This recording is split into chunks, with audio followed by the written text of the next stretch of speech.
রাস্তার কিছু জিনিস। ইমু, তুমি?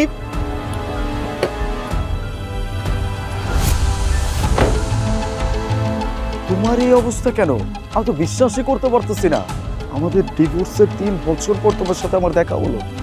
আমি তো তোমার দেনমোহরের 40 লক্ষ টাকা পর্যন্ত তোমাকে দিছিলাম। তাহলে এইসব কেন? তুমি এইসব বিক্রি করতেছো কেন রাস্তায় রাস্তায়? আমি তোমাকে সব বলবো, কিন্তু এখানে না। আচ্ছা ঠিক আছে, তুমি চলো।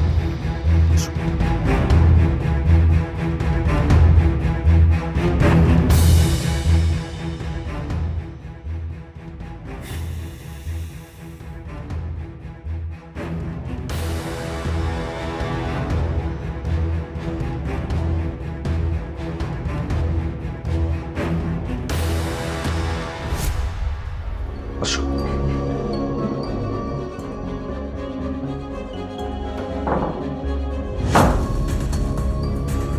এক মিনিট, আমি আসছি।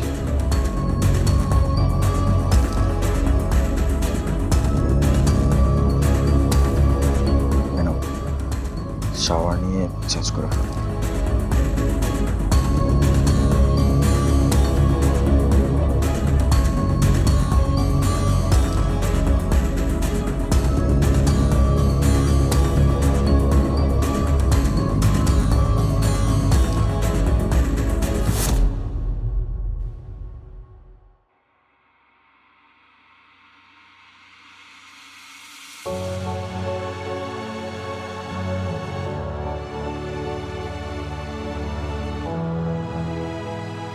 বসো।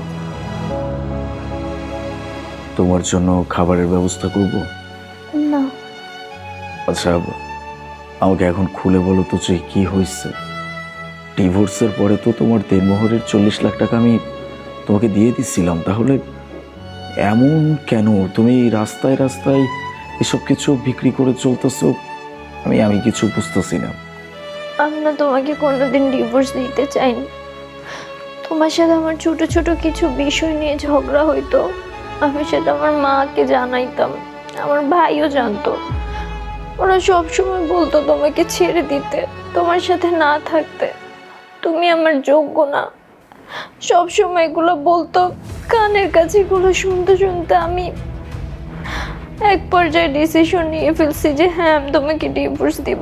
কিন্তু আমি মন থেকে কখনোই এটা চাইনি। আর তুমি যে আমাকে 40 লাখ টাকা দিয়েছো ডিভোর্সের পর, বিশ্বাস করো আমি টাকাটা একবারও নিতে চাইনি। আমার ভাই আমাকে ফোর্স করছে যে টাকাটা নেওয়ার জন্য। টাকা তুমি দিছো ঠিকই, কিন্তু টাকাটা আমি আমার হাতেও পাইনি।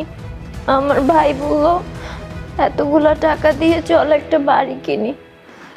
বাড়ি সে কিনছে ঠিকই, কিন্তু তার নিজের নামে চক্রান্ত করে সে বাড়িটা তার নিজের নামে কিনছে।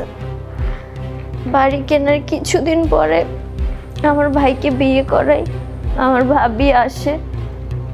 একদিন আমার ভাই বলতেছে আমার ভাবি নাকি আমার সাথে থাকবে না। আমি বলছি ঠিক আছে, তুমি তাহলে তোমার বউকে নিয়ে আলাদা থাকো। পরে শুনলাম আমার ভাই বলতেছে এই বাড়িটা তার নামে কেনা। আমার মাও সাপোর্ট করছে, জানো, প্রতিবাদ করেনি। আমার ভাবি আমাকে বাসা থেকে বের করে দিছে। রাস্তা রাস্তা ঘুরছি, থাকছি, যখন যা পারছি ওইটা বিক্রি করছি নিজের পেট চালানোর জন্য। আমি তো তোমাকে টাকাগুলো দিয়েছিলাম যেন আমাকে ছেড়ে চলে যাওয়ার পরেও তোমার জীবনটা ভালোভাবে চলতে পারে, কিন্তু তোমার ভাই যে তোমার সাথে এমন কিছু করবে এটা তো আমি কল্পনাও করতে পারিনি। একটা ভাই হয়ে তার বোনের সাথে এমন কাজ কিভাবে করতে পারে? একটা কথা আছে না আলিফ, যেমন কর্ম তেমন ফল। আমি আমার কর্মের ফলটা পাইছি। তোমাকে আমি ঠকাইছি, আর আমাকে আমার ভাই ঠকাইছে। তোমার মতো একটা ভালো মানুষকে আমি ছেড়ে চলে গেছি। এতগুলো টাকা নিতে হয়েছে তোমার কাছ থেকে, আমি তার ফলটাই পাইছি, আর কিছু না। তুমি পারলে আমাকে মাফ করে দিও।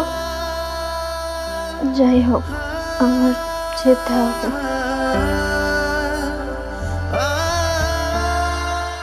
কি ব্যাপার আদে?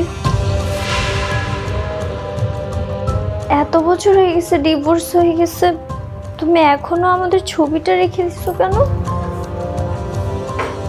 ছবিটা সরাও নি। না, সরায়নি। কেন? তুমি কি আর বিয়ে করনি? না, তোমার মতো আর কাউকে কখনো পাইনি। আমাকে মাফ করে দাও প্লিজ। আমি তোমার মধ্যে একটা ভালো মানুষকে ঠকাইছি।